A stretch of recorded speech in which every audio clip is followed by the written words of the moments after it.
So I went ahead and modified my Pokemon class, or my game manager, where I'm not taking input for the actual creation Pokemon. Just I don't want to have to keep typing that every time, but I am using it for getting the nickname for right now. I can actually modify this a little bit later again to not have to do that.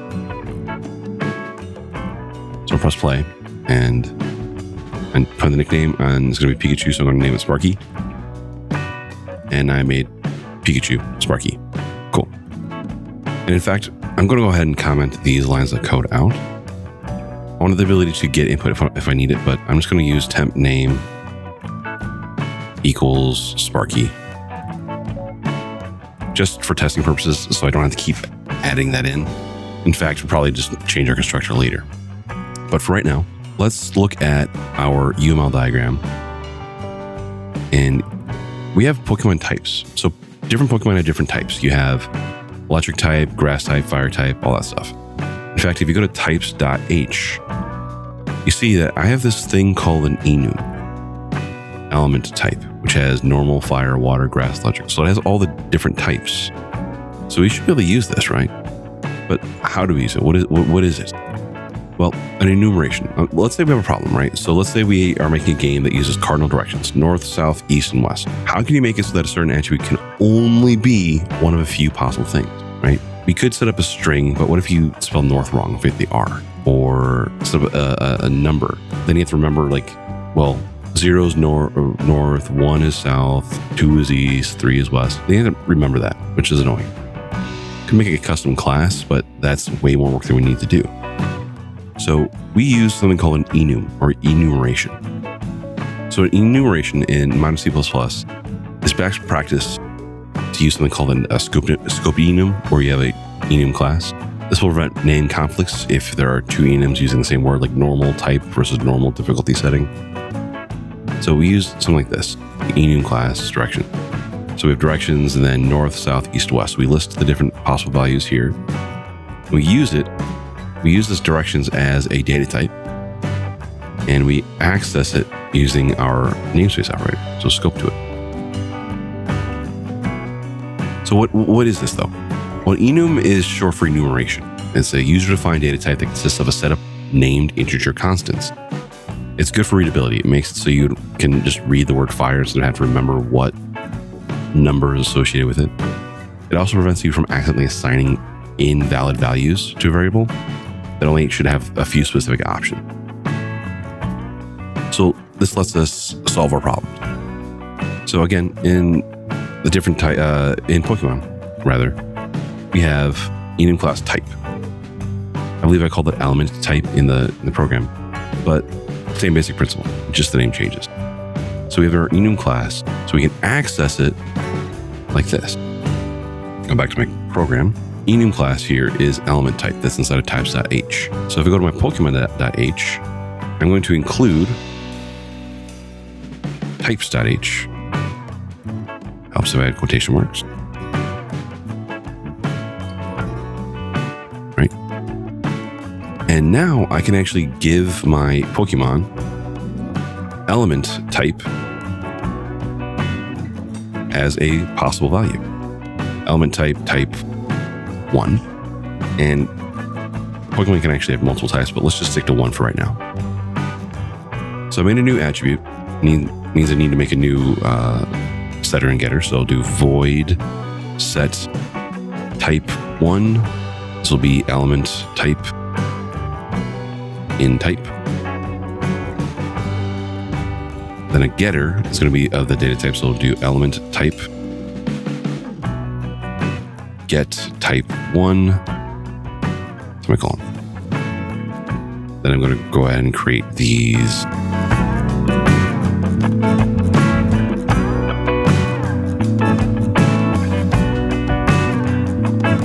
functions. So set type is going to be type 1 equals in type. And then I will return type 1.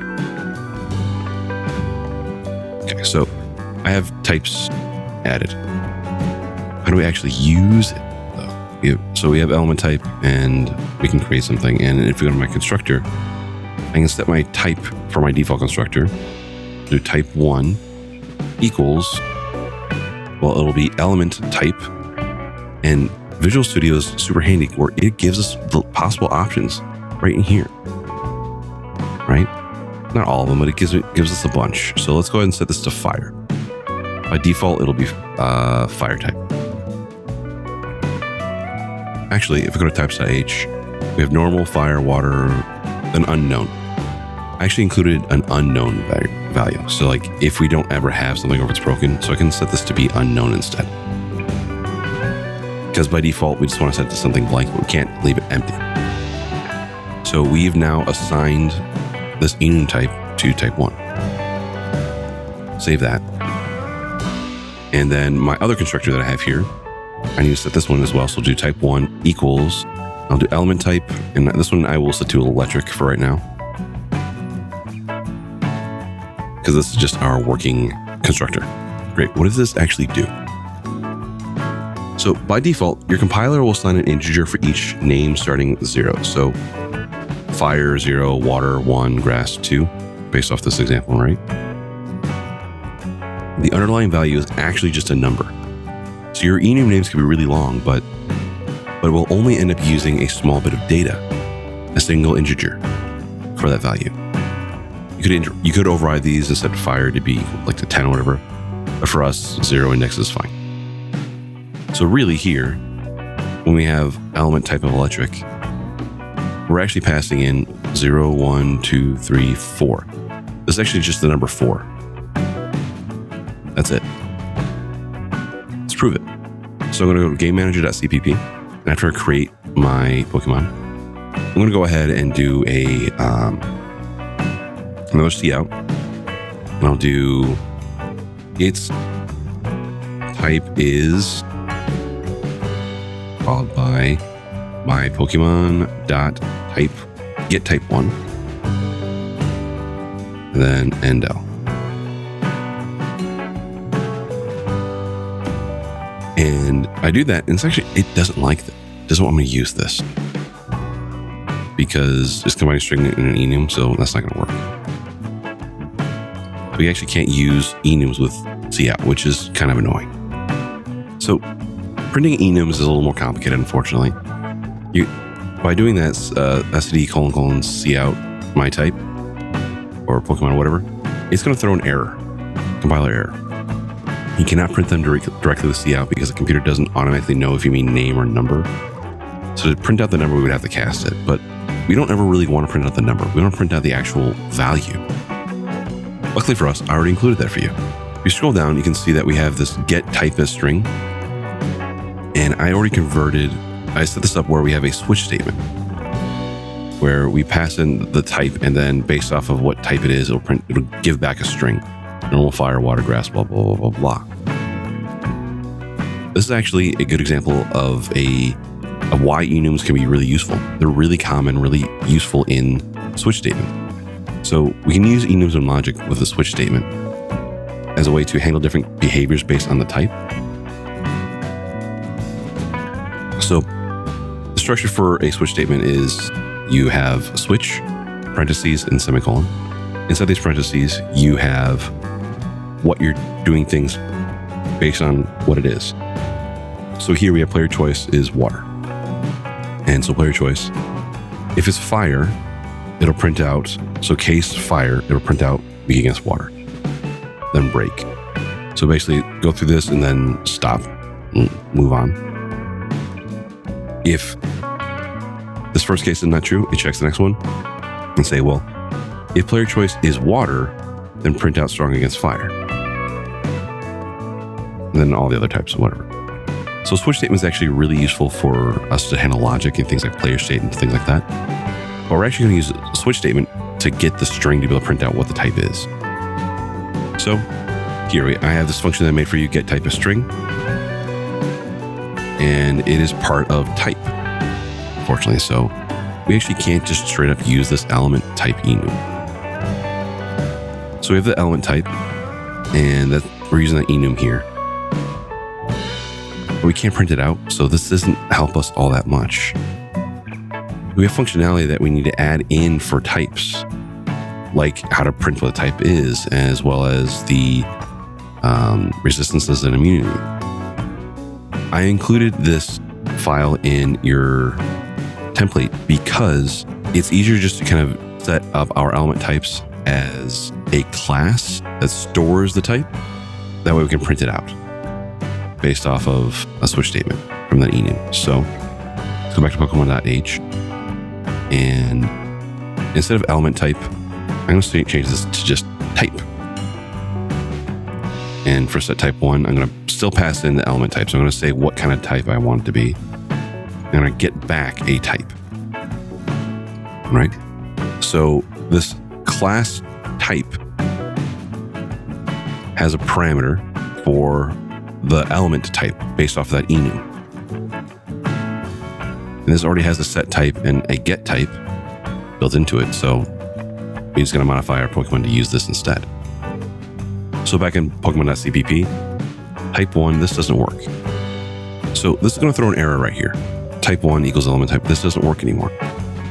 Instead, I need to access type.h's set type. This is a separate class that is part of this. So we need to create our type, then set type. So we create our type here automatically when we create a Pokemon.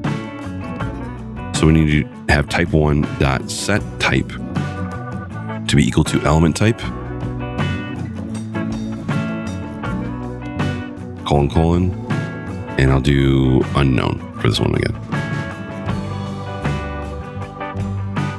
And copy this. And for our other name constructor, type 1 dot set type, I want this one to be electric instead. So hopefully you can actually see the power of using setters and getters.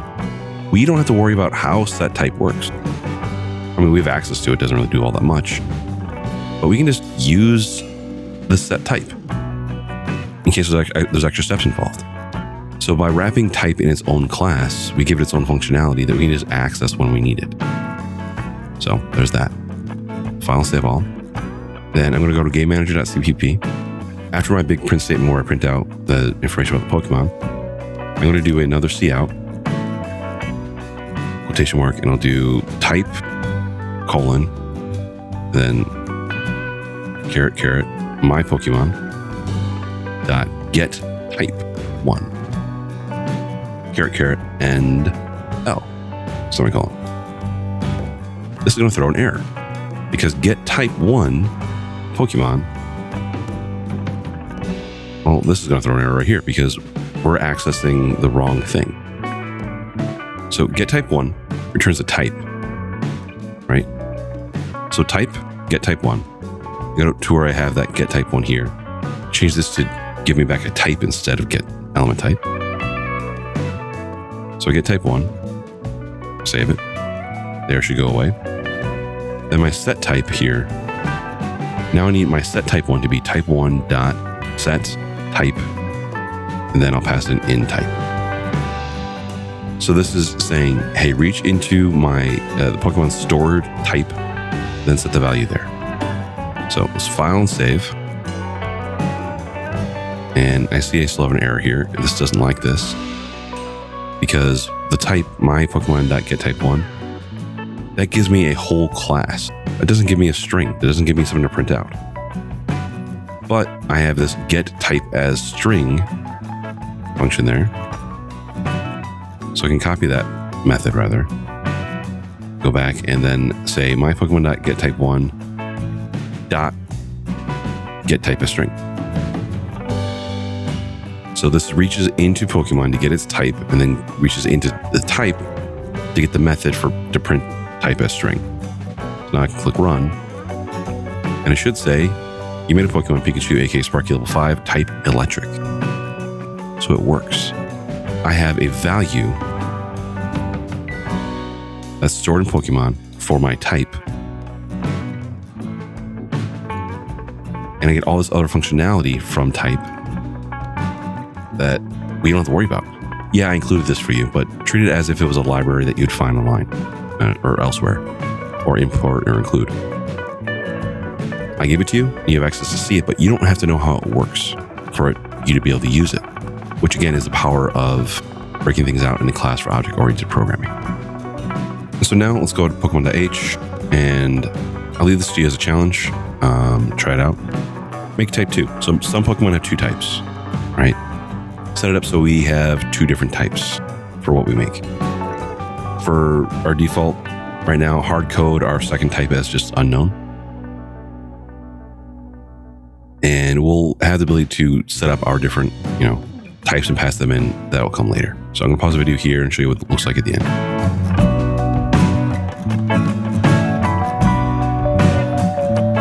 So here I have my Pokemon.h where I have my type 2, set type 2, get type 2. In the CPP, I have set type 2, get type 2.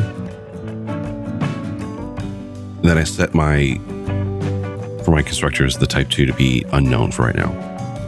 I also went ahead and modified my game manager printout statement here where I have the type, right? To print out the first type and then the second type as well, the little slash. So if I had to enter or hit run, it prints this. Now it's printing that unknown thing, which we really don't want it to do that.